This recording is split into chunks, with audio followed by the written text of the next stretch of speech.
இயேசுவின் மந்தை ஊழியங்கள் வழங்கும் இன்றைய வேத ஆராய்ச்சி வழங்குபவர் சகோதரர் ஜான் பெஸ்லி.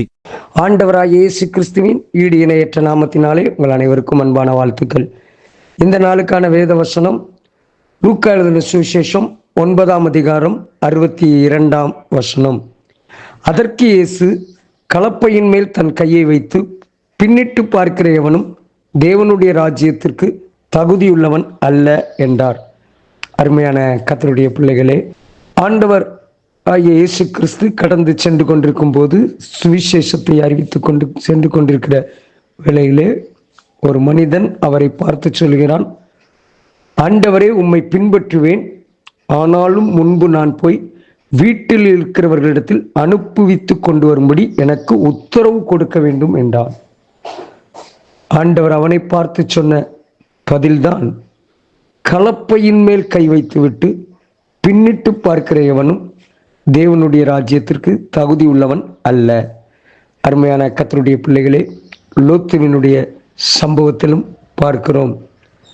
பின்னிட்டு பாராதே, இந்த சமபூமியில் எங்கும் நில்லாதே, ஓடு என்று சொன்னபோது திரும்பி பார்த்த அவனுடைய மனைவி ஒப்புத்தூணானாள். ஆண்டவர் அவனை ஒரு மலையை பார்த்து ஓடிப்போ என்று சொன்னான். அவ்வளவு தூரம் எனக்கு போக முடியாது, இந்த பட்டணத்திற்கு என்னை அனுப்பும் என்று வேண்டிக் கொள்கிறார். ஆண்டவர் அந்த பட்டணத்துக்கு அனுப்புகிறார். இப்பொழுது சோதோம் கொமோரா தீப்பிடித்து எரிந்த போது அந்த பட்டணத்தை விட்டு மலைக்கு ஓடுகிறான். அந்த ஓடுகிற வழியிலே தான் மனைவியை இழக்கிறான். அவனுடைய வாழ்க்கையும் அழிந்து போகிறது. அவனுடைய சந்ததி அருவருக்கத்தக்க சந்ததியாக உருவாக்குகிறது என்பதெல்லாம் வேதத்திலே வாசிக்கிறோம். அருமையான கர்த்தருடைய பிள்ளைகளே, நாம் தேவ ராஜ்யத்திற்காக ஓடிக்கொண்டிருக்கிறோம். ஆண்டவருடைய சித்தத்தை செய்வதற்காக ஓடிக்கொண்டிருக்கிற நாம் அனுதினமும் நம்முடைய குறைவுகளை சரி செய்து கொண்டு ஓட வேண்டும். தலைவன் ஒருவனை குறித்து லூக்கா 18:18 இருந்து வாசிக்கிறோம். நல்ல போதகரே, நித்திய ஜீவனை சுதந்தரித்துக் கொள்வதற்கு நான் என்ன செய்ய வேண்டும்? அநேகருடைய கேள்வி, நித்திய ஜீவனை சுதந்தரிக்க வேண்டும், ராஜ்யத்திற்கு செல்ல வேண்டும். ஆனால் அதே நேரத்தில் ஆண்டவர் அவனிடத்திலிருந்து நமக்கு கற்றுக் கொடுக்கிற காரியம், ஆண்டவர் சில கட்டளைகளை சொல்லுகிறார். விபச்சாரம் செய்யாதே, கொலை செய்யாதே, களவு செய்யாதே, பொய் சாட்சி சொல்லாதே, உன் தகப்பனையும் தாயையும் கனம் பண்ணு என்கிற கற்பனைகளை எல்லாம் அவனுக்கு ஞாபகப்படுத்துகிறார். அவன் சொல்லுகிறான், இந்த கற்பனைகளை எல்லாம் சிறு வயது முதல் கை கொண்டு இருக்கிறேனே என்கிறான். அப்பொழுது ஆண்டவர் சொல்கிறார், இன்னும் உன்னிடத்தில் ஒரு குறை உண்டு, உனக்கு உண்டானவைகளை எல்லாம் விட்டு தரித்திரருக்கு கொடு, அப்பொழுது பரலோகத்தில் உனக்கு பொக்கிஷம் உண்டாயிருக்கும், பின்பு என்னை பின்பற்றி வா என்றான். ஆனால் அவன் ஐஸ்வர்யவானாய் இருந்தபடியால் இந்த வார்த்தையை கேட்டபோது அமைதியாக கடந்து சென்றான். ஆண்டவராகிய இயேசு கிறிஸ்து நமக்கும் இந்த வேதத்திலிருந்து அநேக வார்த்தைகளை கற்றுக் கொடுக்கிறார்.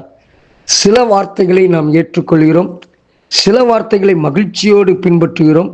ஆனால் சில வார்த்தைகள் நமக்கு ஏற்புடையதாக எண்ணாதபடி, அல்லவென்றால் நமக்கு அதை கைக்கொள்வதில் சில கடினமான காரியங்களை எண்ணிக்கொண்டு நாம் அவைகளை விட்டுவிடுகிறோம்.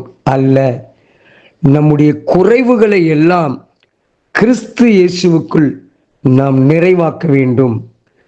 எல்லாவற்றையும் அவையில் சிறிது பெரிது என்று சொல்லி எண்ணாதபடி தேவனுக்கு உகந்த எல்லாவற்றையும், யாக்கோபு 4ஆம் அதிகாரம் 6ஆம் வசனம் சொல்லுகிறது, தேவன் பெருமையுள்ளவர்களுக்கு எதிர்த்து நிற்கிறார், தாழ்மையுள்ளவர்களுக்கோ கிருபை அளிக்கிறார்.